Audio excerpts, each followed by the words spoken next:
Perjalanan kereta cepat Hus terhenti akibat layang-layang.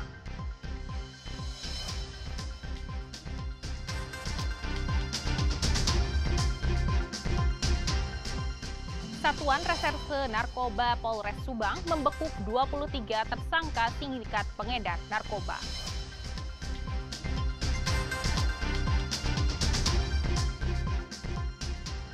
Komunitas pencinta lingkungan di Majalengka menggelar Festival Pecinan.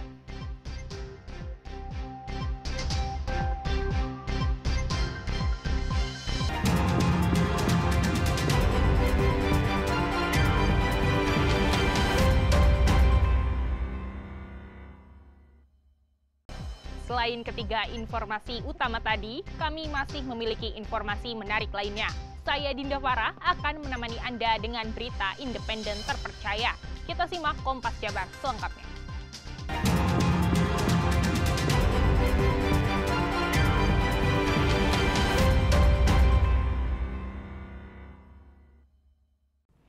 Perjalanan kereta cepat Wus terhenti akibat layang-layang. KCIC menghimbau masyarakat untuk tidak bermain dan menerbangkan layang-layang di sekitar jalur kereta cepat karena aktivitas tersebut beresiko terhadap keselamatan perjalanan kereta. Kereta cepat US G1060 relasi Tegaluar Halim sempat terganggu akibat layang-layang yang tersangkut pada jaringan listrik di sekitar terowongan antara stasiun Tegaluar dan Padalarang pada Minggu 24 Agustus kemarin. Petugas teknisi kereta cepat langsung menurunkan layang-layang dari jaringan listrik tersebut. Usai layang-layang diturunkan, perjalanan kereta cepat Hus kembali normal. KCIC mengimbau masyarakat untuk tidak bermain dan menerbangkan layang-layang di sekitar jalur kereta cepat karena beresiko menyebabkan gangguan teknis, penghentian perjalanan, hingga potensi kecelakaan yang tidak diinginkan. Perjalanan Wus nomor G1060 relasi Tegaluar Sumarekon menuju Halim sempat tertahan sejenak di kilometer 111, tepat di depan salah satu terowongan menuju stasiun Padalarang. Hal ini terjadi karena adanya benang layang-layang yang tersangkut pada jaringan listrik aliran atas prasarana kereta cepat Wus. KCIC menyampaikan permohonan maaf kepada seluruh penumpang atas ketidaknyamanan ini. Namun, penghentian sementara ini kami lakukan sesuai dengan SOP keselamatan untuk memastikan bahwa perjalanan Wus tetap berjalan dengan aman.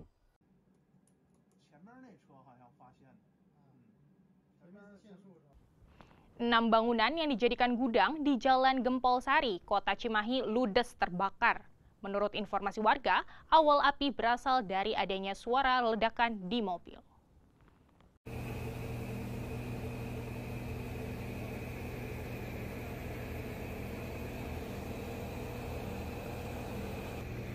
Asap hitam membumbung tinggi dari kendaraan 6 bangunan yang dijadikan gudang di Jalan Gempol Sari, Kota Cimahi. Petugas Dinas Kebakaran Kota Cimahi yang datang ke lokasi mengatakan api sudah membesar. Petugas menerjunkan 7 mobil pemadam untuk memadamkan api. Petugas Damkar Kota Cimahi, Indra Hadi mengatakan, objek yang terbakar adalah gudang kain, bengkel mesin industri, bengkel sound system, gudang kayu, gudang kapas, dan gudang pemotong hewan. Laporan kami diterima dengan objek yang terbakar, gudang kain. Jadi ternyata setelah kami tiba, yaitu yang terbakar objeknya ada 6 objek.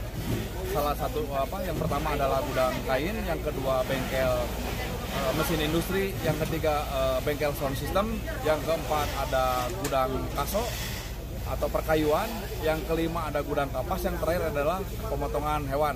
Jadi kondisi kami sudah tiba. Api memang sudah besar dan sudah menyala di keempat gudang tersebut.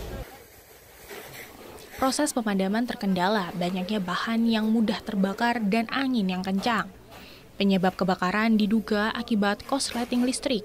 Dikarenakan dari informasi warga, awal suara ledakan berasal dari gudang mobil. Ahmad Fadilah, Kompas TV, Cimahi, Jawa Barat.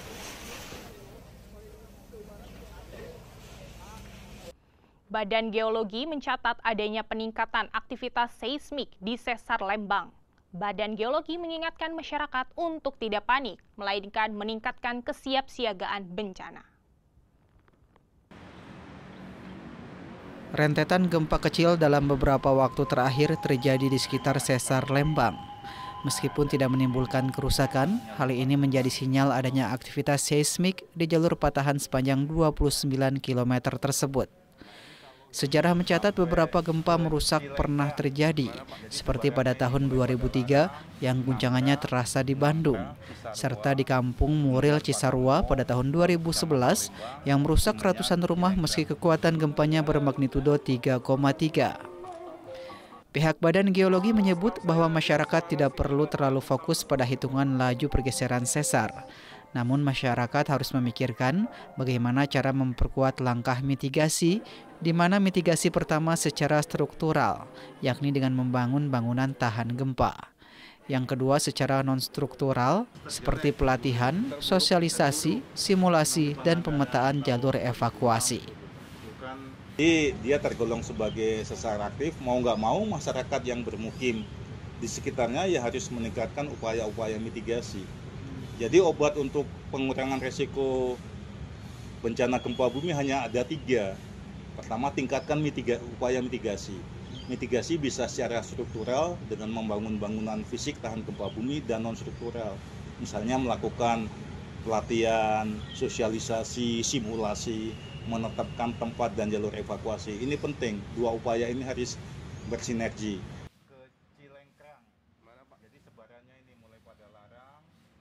Satuan Reserse Narkoba Polres Subang membekuk 23 tersangka sindikat pengedar narkoba.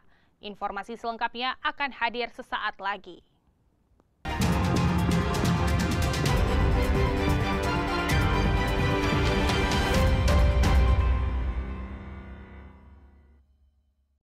Satuan Reserse Narkoba Polres Subang membekuk 23 tersangka sindikat pengedar narkoba dalam kurun waktu Juli hingga Agustus 2025. Dari puluhan tersangka yang diamankan, 10 orang diantaranya merupakan residivis dalam kasus yang sama. Polisi menggiring 23 tersangka pengedar narkoba yang berhasil ditangkap Satres Narkoba Polres Subang dari berbagai lokasi di wilayah Kabupaten Subang.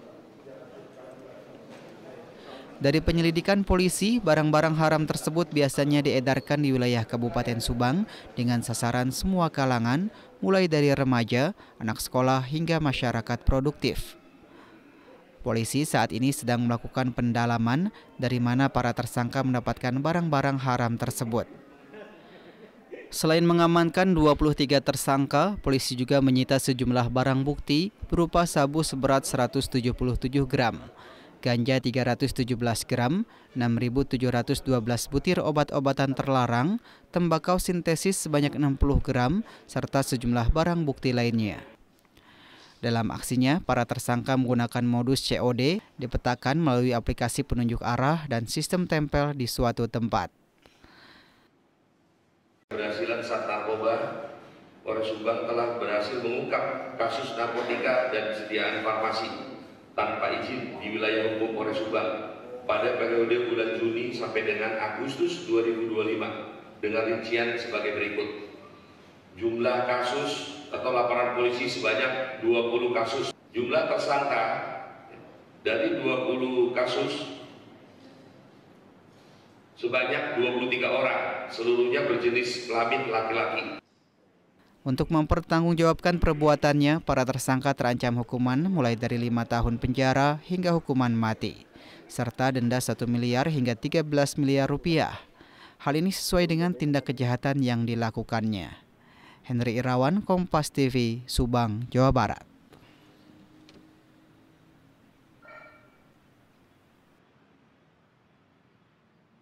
Polisi menggerebek sebuah rumah di Desa Kutanegara, Kabupaten Karawang yang dijadikan tempat penyimpanan obat-obatan terlarang jenis Heximer dan Tramadol. Dalam penggerebekan ini, polisi menangkap sejumlah pelaku dan menyita barang bukti ribuan butir obat terlarang. Inilah detik-detik kepolisian dari Sat Narkoba Polres Karawang, Polda Jawa Barat menggerebek sebuah rumah yang dijadikan tempat penyimpanan ribuan butir obat-obatan terlarang jenis heksimer dan tramadol. Lokasi rumah penyimpanan obat-obatan ini berada di sebuah gang sempit pemukiman padat penduduk. Dan saat polisi datang, para pelaku pasrah tidak ada perlawanan.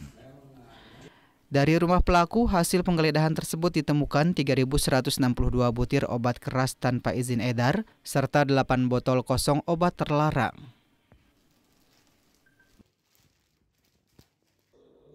Kami dari Polres Karawang membenarkan adanya tindakan kepolisian yaitu mengamankan 3 orang warga dari Kecamatan Ciampel, Kabupaten Karawang. Adapun tindakan pengamanan tersebut dilakukan karena adanya informasi dari masyarakat terkait peredaran obat-obatan terlarang tipe G yang dilaporkan kepada kepolisian Polres Karawang. Pengungkapan ini bermula dari informasi masyarakat yang mencurigai aktivitas salah satu rumah di wilayah Desa Kutanegara yang kerap kali banyak orang asing keluar masuk. Tersangka beserta barang bukti langsung digelandang ke Polres Karawang guna dimintai keterangan oleh polisi. Atas perbuatannya tersangka dijerat dengan Undang-Undang Kesehatan dengan ancaman hukuman pidana penjara 10 tahun. Adi Wahadi, Kompas TV, Karawang, Jawa Barat.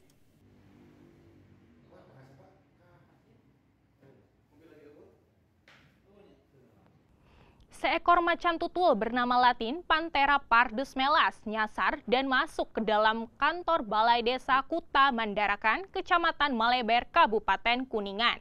Keberadaan macan tutul ini pun terekam video amatir warga. Video berdurasi 22 detik ini viral di media sosial Kabupaten Kuningan.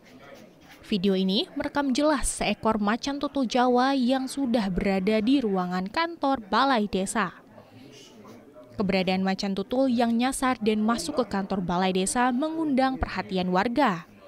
Warga sekitar berduyun-duyun mendekati kantor dan ingin melihat keberadaan macan tutul tersebut. Awal mula keberadaan macan tutul yang masuk kantor Balai Desa ini diketahui oleh warga saat hendak mengambil alat di sekitar kantor Balai Desa pada Selasa pagi. Warga berusaha menutup rapat pintu dan langsung melaporkan peristiwa tersebut ke Kepala Desa. Sudah dilakukan prosedur evakuasi. Tadi kita bersama teman-teman dokter hewan bersama petugas mengevakuasi macan tutul Jawa ini dengan dilakukan pembiusan, kemudian dilakukan pengecekan kondisi kesehatannya, perilakunya, kemudian nanti akan dilakukan proses rehabilitasi dan pada akhirnya nanti dilakukan hard release, yaitu pelepas liaran kembali ke habitatnya di alam. Agus belum dapat memastikan asal-muasal macan tutul ini. Dia memprediksi macan tutul berasal dari hutan yang terdekat yang berjarak sekitar 2 hingga 3 km dari titik ditemukannya di kantor Balai Desa Kuta Mandarakan.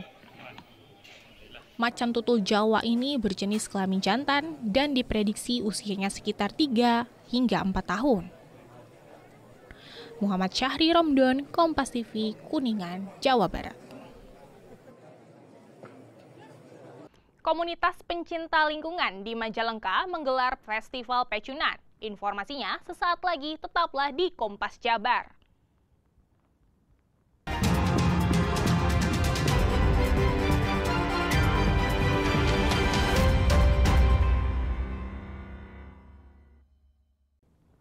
Siswa-siswi SD Negeri 204 Cidadap, Kota Bandung antusias bermain bersama serta dikenalkan berbagai cita-cita oleh para relawan serta tenaga ahli dari perusahaan energi nasional. Para siswa sengaja diajak berinteraksi lewat kelas inspirasi agar termotivasi dalam menggapai cita-cita.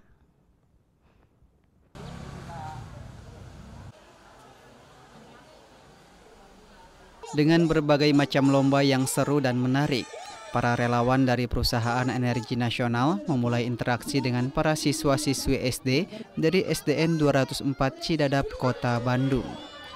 Kegiatan ini sengaja dilakukan untuk menginspirasi para siswa.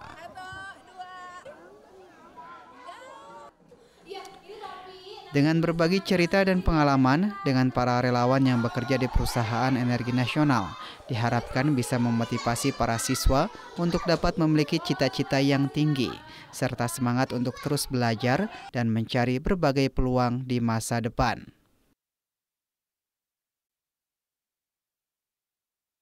Anak memang di sini mayoritas kan lingkungannya itu belum seperti ke kota gitu. Mereka itu masih di lingkungan desa-desa, jadi belum memiliki wawasan yang lebih luas. Tapi dengan adanya Pertamina, anak-anak merasa, oh ternyata ini ada semacam cita-cita lah untuk kedepannya. Momen ini jadi ruang bagi para siswa untuk bisa mendapatkan gambaran inspirasi cita-cita yang lebih luas sesuai dengan minat dan motivasi di masa depan. Untuk bisa memberikan gambaran, inspirasi, cita-cita buat mereka.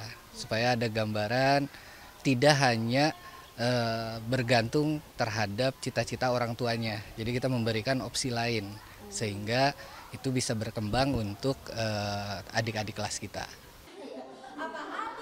Berbagai cerita inspiratif dikemas dalam kelas interaktif yang menyenangkan. Dalam kelas ini, para siswa akan mendengarkan cerita dan pengalaman para relawan. Kelas inspiratif dipilih karena anak-anak belajar paling baik lewat pengalaman yang menyentuh hati. Tidak hanya melalui pengajaran secara formal, kelas inspiratif memberi ruang interaksi, cerita nyata, dan aktivitas yang akan membuat mereka merasa dekat dengan relawan dari Pertamina. Dengan cara ini, pesan yang disampaikan akan lebih mudah tertanam. Kemudian harapannya anak-anak tidak hanya mendengar, tapi juga merasakan, lalu membawa semangat itu ke kehidupannya sehari-hari. Antusias para siswa pun terlihat di akhir sesi. Para siswa menuliskan dengan semangat cita-cita mereka saat tumbuh dewasa. Satu persatu menuliskan cita-cita mereka dan menempelkan di bingkai untuk dipajang di ruang kelas sebagai penyemangat dan motivasi. Di belajar cita-cita, bermain. Oh, bermain juga. Tadi seru nggak? Seru. Serunya gimana? Pas diceritain cita-cita. Oh gitu. Kalau Haikal sendiri cita-citanya pengen jadi apa sih? Pemain bola. Kenapa pengen jadi pemain bola? Karena ngikutin AA. Diharapkan kegiatan ini dapat menyadarkan para siswa untuk bisa bermimpi lebih tinggi, tekun belajar, serta percaya pada potensi diri mereka dengan melihat teladan nyata dan mendengarkan pesan-pesan positif dari relawan. Tim Liputan Kompas TV, Bandung, Jawa Barat.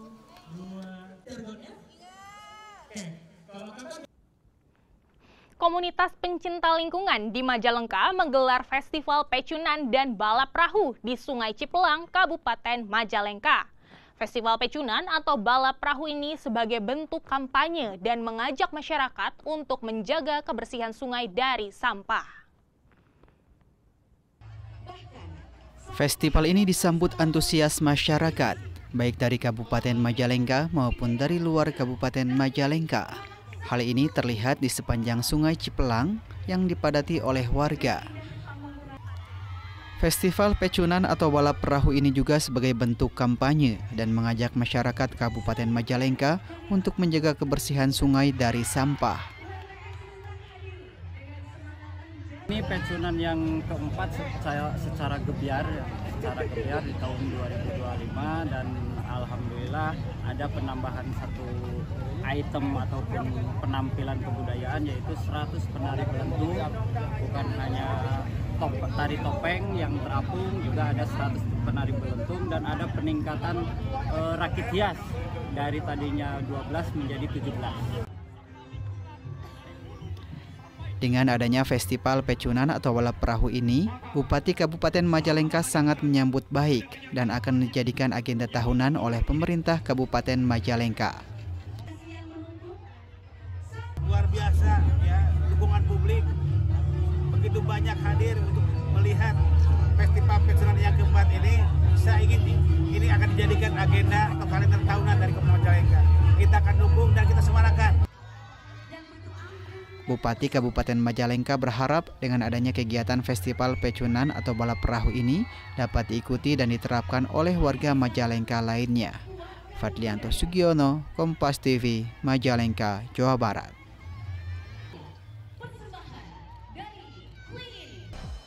Saudara, dengan berakhirnya informasi tadi sekaligus mengakhiri Kompas Jabar episode hari ini, saya Dinda Farah beserta kru yang bertugas mengucapkan terima kasih dan sampai jumpa.